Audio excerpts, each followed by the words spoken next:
ਵਾਹਿਗੁਰੂ ਵਾਹਿਗੁਰੂ ਵਾਹਿਗੁਰੂ। ਵਾਹਿਗੁਰੂ ਜੀ ਕਾ ਖਾਲਸਾ ਵਾਹਿਗੁਰੂ ਜੀ ਕੀ ਫਤਿਹ।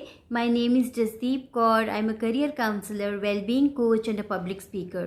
Today's morning hukamnama from Shri Darbar Sahib Amritsar is by Shri Guru Nanak Dev Ji in Raag Tanasri Ang 685 of Shri Guru Granth Sahib Ji. ਪੜ੍ਹਦੇ ਹਾਂ, ਸਮਝਦੇ ਹਾਂ, ਫਿਰ ਆਪਣੀ ਜ਼ਿੰਦਗੀ ਵਿੱਚ ਅਮਲ ਕਰਦੇ ਹਾਂ। ਸਤਨਾਮ ਸ਼੍ਰੀ ਵਾਹਿਗੁਰੂ ਸਾਹਿਬ ਜੀ। ਤਨਾਸਰੀ ਮਹੱਲਾ ਪਹਿਲਾ, ਕਰ ਦੂਜਾ, ਅਸ਼ਟਪਦੀਆਂ, ਇੱਕ ਓਂਕਾਰ ਸਤਿਗੁਰੂ ਪ੍ਰਸਾਦ। ਗੁਰ ਸਾਗਰ ਰਤਨੀ ਭਰਪੂਰੇ, ਅੰਮ੍ਰਿਤ ਸੰਤ ਚੁਗੇ ਨਹੀਂ ਦੂਰੇ। ਹਰ ਰਸ ਚੋਕ ਚੁਗੇ ਪ੍ਰਭ ਪਾਵੇ, ਸਰਵਰ ਮਹ ਹੰਸ ਪ੍ਰਾਣਪਤ ਪਾਵੇ। ਕਿਆ ਬਗ ਬਪੁੜਾ ਛਪੜੀ ਨਾਏ, ਕੀਚੜ ਡੂਬੇ ਮੈਲ ਨ ਜਾਏ ਰਹਾਓ। ਸਤਿਗੁਰੂ ਨਾਮ ਦੇ ਅਮੋਲਕ ਰਤਨਾਂ ਨਾਲ ਭਰਪੂਰ ਅੰਮ੍ਰਿਤ ਸਾਗਰ ਹੈ। ਇਸ ਤੋਂ ਦੂਰ ਨਾ ਰਹਿੰਦੇ ਸੰਤ ਹੰਸ ਇੱਥੋਂ ਨਾਮ ਅੰਮ੍ਰਿਤ ਚੁਗਦੇ ਹਨ। ਪ੍ਰਭ ਪਾਵਨੀ ਅਨੁਸਾਰ ਹੀ ਰਸੀਲੇ ਹਰੀ ਨਾਮ ਦਾ ਚੋਗਾ ਚੁਗਿਆ ਜਾਂਦਾ ਹੈ।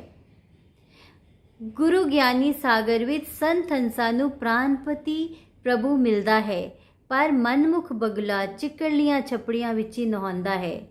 ਉਸ ਦੀ ਡੋਬਵੇਂ ਚਿੱਕੜ ਦੀ ਵਿਕਾਰੀ ਮੈਲ ਕਦੇ ਵੀ ਨਹੀਂ ਉਤਰਦੀ। So today's Hukamnama is a beautiful distinction of why it is important to seek the blessings of Almighty and seek the clarity. Why it is important to follow the advice of the Guru. See, what truly works is truth in any sphere of life.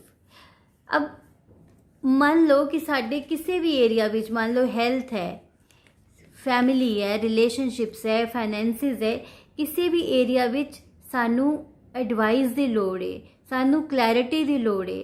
ਕਈ ਵਾਰੀ ਕੀ ਅਸੀਂ ਕਰਦੇ ਹਾਂ ਕਿ we are not speaking to the relevant people. ਅਸੀਂ ਇੱਧਰੋਂ ਉੱਧਰੋਂ ਲੋਕਾਂ ਕੋਲੋਂ ਸਲਾਹ ਲੈਂਦੇ ਰਹਿੰਦੇ ਹਾਂ, ਜਾਂ ਫਿਰ ਅਸੀਂ ਆਪਣੇ ਹੀ ਥਾਟਸ ਨਾਲ ਹੀ ਇੰਟੈਂਗਲਡ ਰਹਿੰਦੇ ਹਾਂ।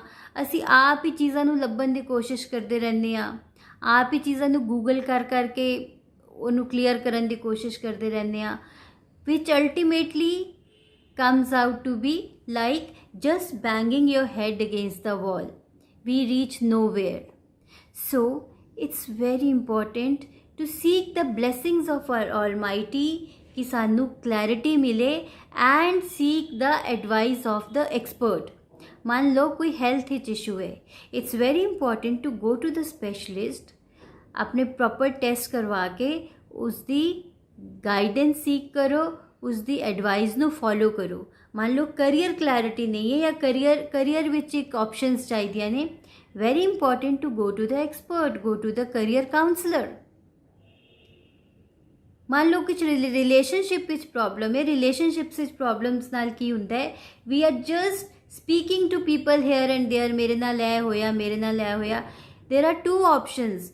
First of all go to the person concern, ਜਿਹਦੇ ਨਾਲ ਪ੍ਰੋਬਲਮ ਹੈ, ਸਿੱਧਾ ਉਹਦੇ ਨਾਲ ਗੱਲ ਕਰੋ and create some win win situation and sort out the matter, or seek the advice of the expert. ਕੋਈ ਇਸ ਤਰ੍ਹਾਂ ਦਾ ਇਨਸਾਨ ਜਿਹੜਾ ਕਿ ਤੁਹਾਡੇ ਰਿਲੇਸ਼ਨਸ਼ਿਪ ਵਿੱਚ ਚੀਜ਼ਾਂ ਸੌਟ ਆਊਟ ਕਰਨ ਵਿੱਚ ਸਪੋਰਟ ਕਰ ਸਕਦਾ ਹੈ। So expert guidance is very important. It is beautifully said that not to bang your head against the wall. See, क्या बग बपुड़ा छपड़ी नाए, कीचड़ डूबे मैल न जाए। वो मैल कभी भी नहीं जाती, वो नेगेटिविटी कभी भी नहीं जाती अगर तुसी क्लैरिटी नहीं सीख करोगे।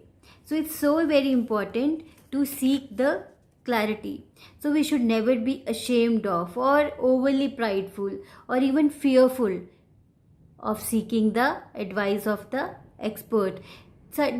Professional advice ਸਾਡਾ time ਵੀ save ਕਰ ਸਕਦੀ ਹੈ and we can ultimately reach our goal or look forward to success. So seek the advice of the expert and always pray the Almighty कि सानू ठीक डायरेक्शन दिखाए।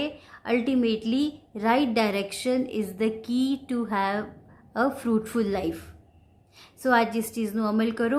Look into your various areas of life where you are just banging your head against the wall, you are reaching nowhere, confusion ਹੋਰ ਵੱਧਦੀ ਜਾ ਰਹੀ ਹੈ, negative thoughts ਹੋਰ ਘਰ ਕਰ ਲਏ ਨੇ, ਉਹਨਾਂ ਨੂੰ ਸੌਟ ਆਊਟ ਕਰੋ। Go to the relevant person and seek the advice, follow the advice. ਉਹਨਾਂ ਦੀ ਦਿੱਤੀ ਹੋਈ ਪ੍ਰਿਸਕ੍ਰਿਪਸ਼ਨ, ਦਿੱਤੀ ਹੋਈ ਐਡਵਾਈਸ 'ਤੇ ਚੱਲੋ। ਫਿਰ ਦੇਖੋ ਕਿ ਕਿਸ ਤਰ੍ਹਾਂ ਤੁਹਾਡੀ ਜ਼ਿੰਦਗੀ ਨੂੰ ਡਾਇਰੈਕਸ਼ਨ ਮਿਲਦੀ ਹੈ ਔਰ ਕਿਸ ਤਰ੍ਹਾਂ ਰਿਜ਼ਲਟਸ ਆਉਂਦੇ ਨੇ। So today follow this, then share your experiences with me. Take care, be balanced, be happy. Waheguru ji ਕਾ ਖਾਲਸਾ, ਵਾਹਿਗੁਰੂ ਜੀ ਕੀ ਫਤਿਹ। ਵਾਹਿਗੁਰੂ